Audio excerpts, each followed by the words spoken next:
wedding planning podcast. Does a winter wedding have to be Christmas themed? Can I still be sexy in thermals and -1 degree?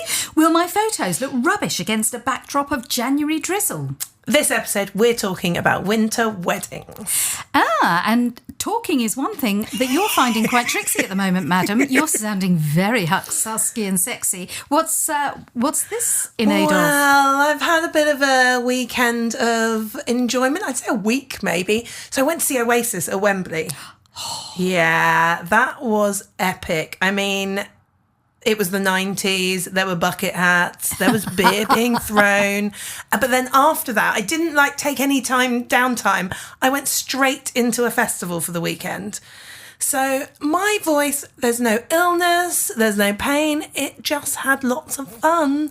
And yeah, that's why I sound a little bit huskier than usual. Very sexy, I have to say. Thank you. But let's kick off. So winter weddings, lovely, potentially very beautiful, but the guest experience is all. And there are factors that we need to think about in a winter wedding because, of course, the weather gets even more unpredictable than usual as we head into those autumn and winter months. So kick us off. What are the things that we really should be considering? Well, I think your venue is where you need to start, and you need to really have a think when you're looking at venues. Probably going for a marquee venue isn't ideal in the winter months. And just when you're doing look-arounds, there might be venues that do have heating and do have that underfloor heating perhaps, nice. But you won't be able to see it. It might not be visible. So if you're looking for winter, just asking really clearly at the venue, what do you do in winter? Do you do winter weddings? Have you done them? That's really important. So I think your venue is number one there. Also, when you're looking at your venue, how far, the walk from the ceremony room to the wedding breakfast, things like that. How much time are you expecting people to be outside, in the outdoors? So that's for you as well, you and your guests. You all want to make sure you feel cozy and it's just a lovely atmosphere. So I think choosing maybe more of a pub type setting, something that's just meant to be that bit darker and that bit more... Well, cosy. I think cosy is a really good word. But I think also things like parking and so forth, that, there's nothing worse than having a 3-day camel ride from the car park to the venue when it's absolutely lashing it down outside. And I think heating is really interesting. So I was officiating at a winter wedding and they hadn't asked the venue whether they routinely adapted the heating to suit the temperature externally. And everyone was absolutely freezing. So those are really key questions to ask your venue when you are on your look round. Yeah, and especially as an on-the-day coordinator, when I work as a coordinator for a couple, I don't know a venue, so I wouldn't be able to play with their heating, etc. So they are questions that I would ask as well when I'm working with a couple to begin with, but really questions that if you don't have a planner, just make sure you're checking out those bits. Yeah. But I think in terms of logistics and making sure your guests have a nice time, brollies are a great one. Summer or winter, to be honest, because brollies are great to have for shade, for that occasional downpour that obviously never happens on anyone's wedding day. But also a cloakroom, somewhere people can pop their coats and their brollies and everything so that you're not just dripping wet everywhere or freezing cold and warm, just somewhere for people to put stuff. And I think, were you talking about wellies? Yes. For guests? Yeah, I attended a wedding as a guest, and it was a winter wedding, and they provided an assortment of wellies. I don't know how they did it. They weren't new, but they had literally blagged wellies in all sorts of sizes because they wanted one particular shot outside, which was going to be beautiful, but actually to get there was potentially a bit squelchy. Right. Everybody miraculously found a pair that fitted. It was extraordinary. I love that. It was such a lovely touch, though. I think that's also a really personal touch. Yeah. And like you say, you've remembered it. I do. And the photo was beautiful because actually you had this wonderfully sort of moody backdrop and all the guests in their finery, but with wellies on. And those of us with ridiculously small feet, I had a pair of children's wellies. you know. But what they cool? They were cool. They were sparkly and they had rockets on. Oh, there you go. No, I love that. So I think logistically, you've got to look at your venue. You've got to look at just some of those extra little bits. Blanket boxes, really popular. Yeah. You know, you can hire them as well. You don't have to buy these things. We keep coming back to hiring. And if you're hiring like your centerpieces or some signage, a lot of really great hire companies will hire out blanket boxes or maybe some sheepskin throws. Oh, I love a sheepskin throw. Yeah, stuff like that. So I think, lots of little bits that can make it cozy. Yeah. But then food and drink, I suppose you've got to have a think about what do you want to eat in winter? When it's a bit chilly outside, what makes you feel good? So lots is the answer for me. Lots and lots of food. But when you're looking at canapé menus, a lot of the sample menus from caterers will probably be quite summer-based. Okay. But a sample menu is just something for a caterer to say, this is the kind of stuff we do. So I've never come across a caterer where if you said, actually, our wedding's in winter, what do you do? They go, oh, no, you have to pick from the summer menu. Yeah. You know, changing of seasons changes the ingredients that are available, change the freshness as well and the taste of those things. And especially if local is important to you as well, look into what they can offer. Mm-hmm. Using those local suppliers and really getting that gorgeous sort of, I love, for instance, we went to a wedding a few years ago now where they serve sausage and mash and crumble.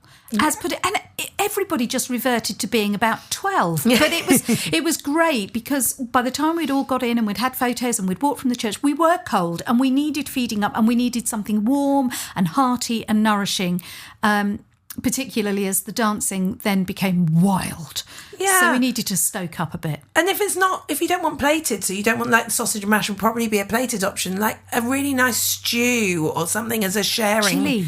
Yeah, anything that's just really hearty and warm. Yeah. But then drinks-wise, make some fun out of it. Be exciting. You've got mulled wine. You've got mulled cider. Ooh. It's really popular. You can do that. You could do apple juice as well. You could do that in non-alcoholic versions. And then we've talked about this, I don't know how many times.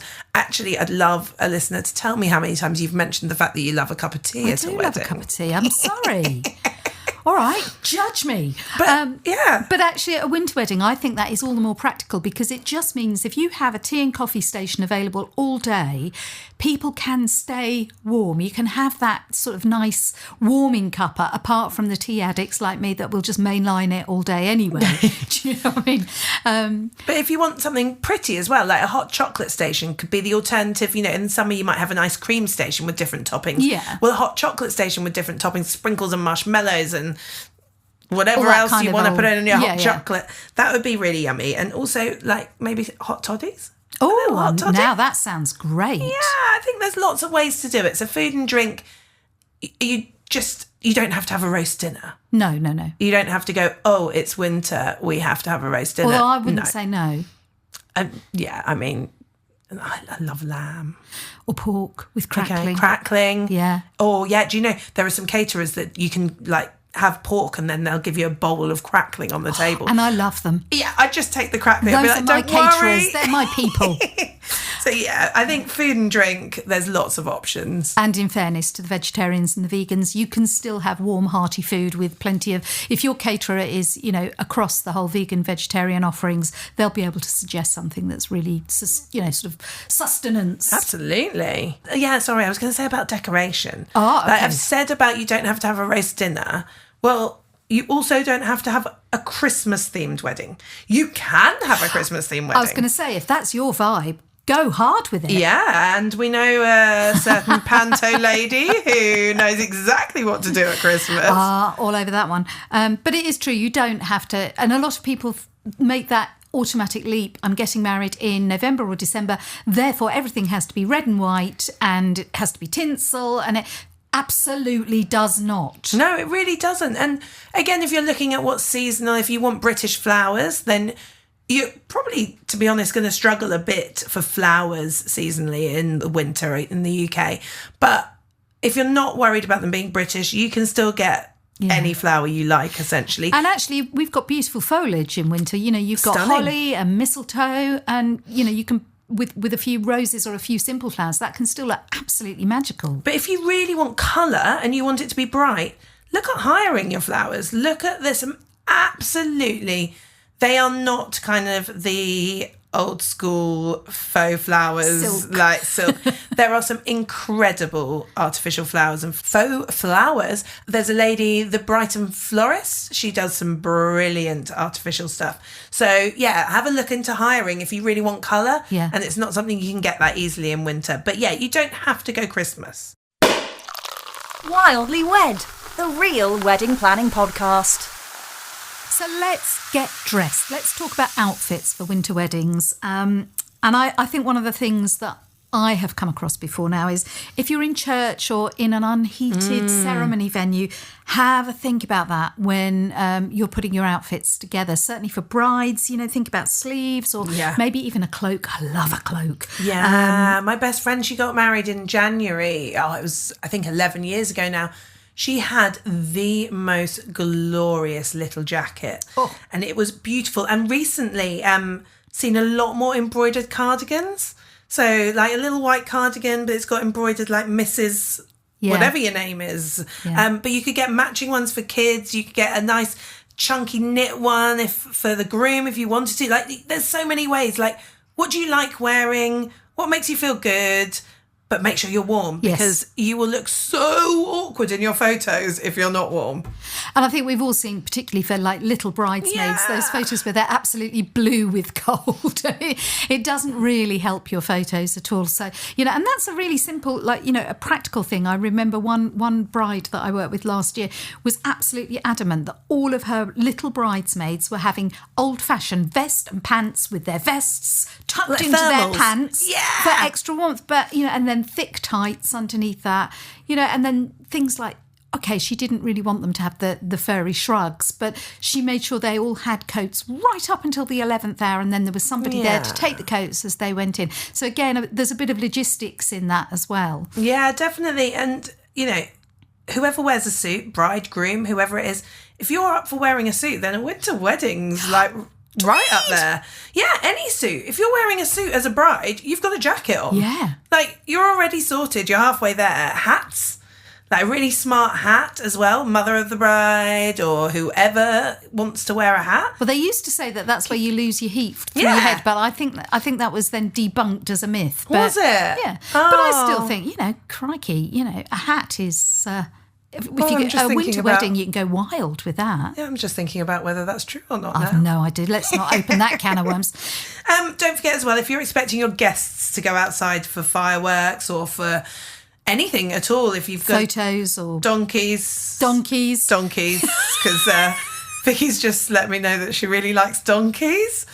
So for her birthday, she received. What did you receive? I was Dougal at the Hailing Island Donkey Sanctuary was adopted for me. Exactly. So you might want to go outside and look at Dougal the donkey. And why wouldn't you? So what are you going to do for your guests? I would say it'd be really clear if you're doing a website for invitations, and actually it doesn't matter what time of year, any time of year, be clear on footwear, be clear on outerwear, garb, whatever it is that you think they should wear, and have some blankets, like we said earlier, and if there's some soft flourishes to it, if there's some furniture that feels kind of soft and cozy and comfy, you can hire that stuff in. Yeah. And just somewhere they can kind of snuggle up and sit. So those sort of big wingback armchairs and things. And fire pits. Yeah.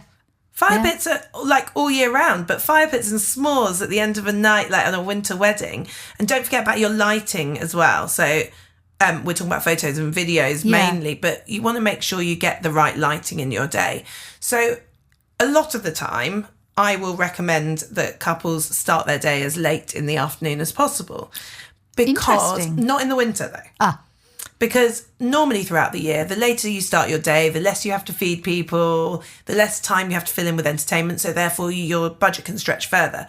However, with a winter wedding, you need that light. Of course. So actually having your ceremony, it could be dusky and that can be really beautiful, but just have a think about when the light fades, when the sunset is, and make sure that the skies are, the right colours, and talk to your photographer. really. Your photographer is going to say, do you know what, this is the perfect time for this, or those photos aren't going to look great if we do it at this point. But also talk to them about what happens if it's really rainy. Yes, absolutely. So, how do we have a B plan almost for that sort of thing? Yeah, and then with your entertainment as well, making sure, so a lot of the time you might have entertainment because you might think, I'll have my reception outside and we'll have some entertainment outside. Okay, if they're musicians and they're sitting still, they're standing still, then they're probably going to be quite chilly. Yeah. So just think about things that you can do inside and bring that entertainment inside. Photo booths, great indoors.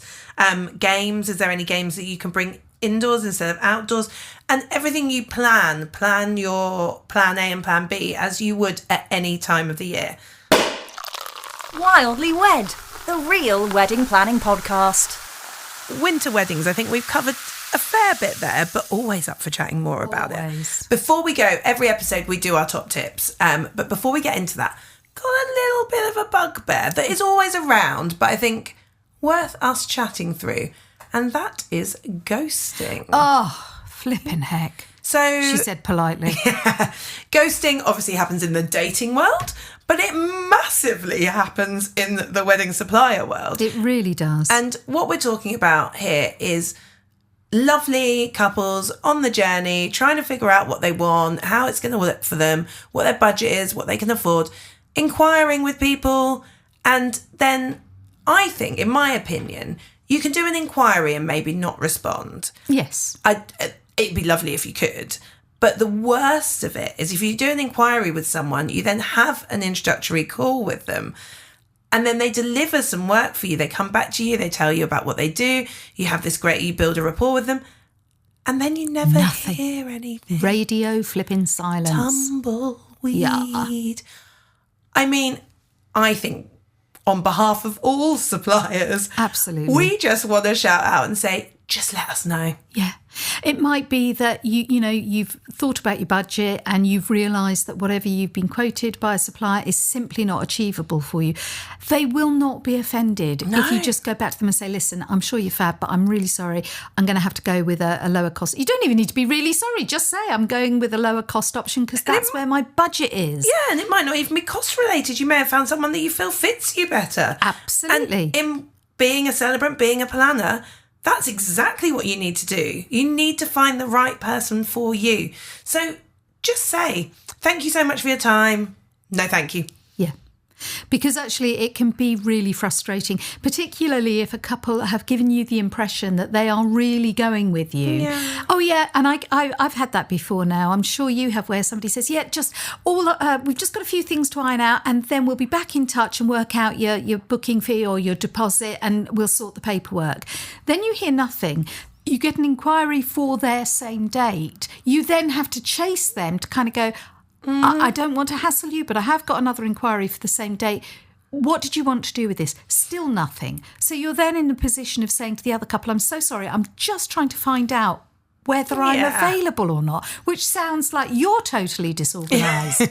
So it is, value the time that your suppliers put in responding to you, giving you examples of their work, sending you blogs or things that they've previously drawing up written. Contracts. Absolutely. It is time. And I think we don't often ask a lot of our couples on this podcast. We always give more than we take. We do. But a little pretty please, just let us know. Yeah.